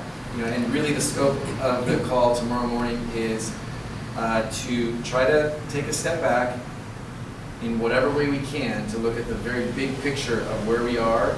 Big picture, where do we think we could be in 1 year and in 2 years? And I think a lot of our waterproofing experts are gonna say, we don't know. That we're gonna hear that from them, but we're gonna, from our perspective, from Carrie's. What role does DSA play in this project? Okay, so that's a really good question. And we have not, in the last 3 meetings, one of our agenda items is, okay, it's time for us to engage DSA. We haven't had that meeting yet, but it's time for us to go to DSA and say, we have a problem, we have a report, this is what we know, and engage them in the solution. So in fact, Kevin and I had this conversation today because we're not at a point where we can present something to DSA. What we would normally do, walk in the plans and ask. But you can ask the question. So that's the plan. And When we just need to put them on notice that we have a big problem that we're trying to solve. And when we've encountered issues like this in the past, even when it comes to PCB issues, the head of DSA told me, hey, when this is happening, just come tell me that it's happening so I know when you guys are going to come in. And you know, like Kevin said, they can give us some guidance and some advice. Like, if you do that, this is what's going to happen. You're going to trigger an automatic seismic upgrade, whatever it is. But another way to answer your question is, if we take the info we get from our structural engineers so far says if we take a building apart, like if we take out studs and we replace them, you know, the same size, the same spacing, we can do that, and it's not a permitting issue, it's a maintenance issue. Right. But at some point, we're taking the building so far apart and we put it back together, are we going to meet Title 24? You know, this building doesn't meet current Title 24, Right. So at some point, are we going to trigger some? right now. What's that? It doesn't have to. It doesn't have to, sorry, I shouldn't That's say okay, that. yeah. It's not like it's not to code. It's not to current, like, energy, like, it might not mean current energy and insulation code, because it was built 26 years ago, and it was changed. So, at some point, you know, what will DSA allow us to do without them asking us to bring into current code?